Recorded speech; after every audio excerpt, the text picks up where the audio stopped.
The United Kingdom and our allies in NATO and the G7 here today are clear. We will not stand by while Putin vents his fury on Ukraine. I've rarely seen our nations more united in recent years than we are now.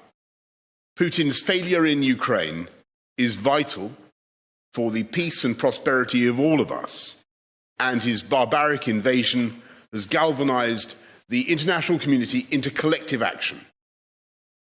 We will work with like-minded allies to ramp up lethal aid to Ukraine at scale, providing kit to President Zelensky in the quantity and with the quality that he needs to defend his country from its bullying neighbour.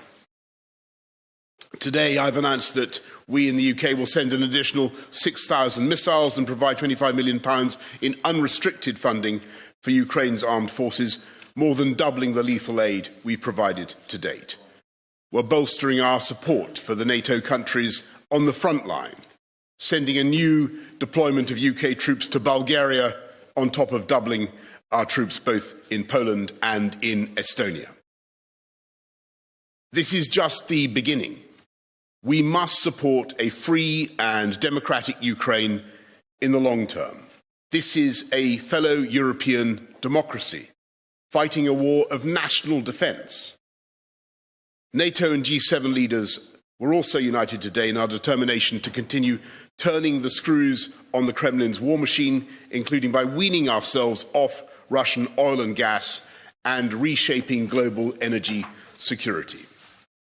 The UK has already hit over 1,000 Russian individuals and entities in our toughest ever sanctions, and the Foreign Secretary has announced 65 new sanctions against Russian banks, weapons manufacturers and oligarchs just this morning.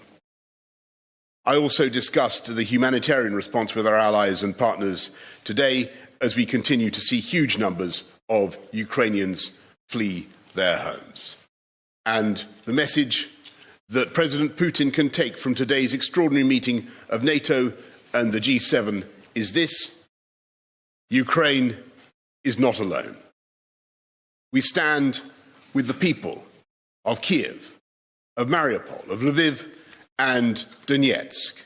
And as President Zelensky has said himself, the people of Ukraine will prevail, and Putin must fail, and he will fail.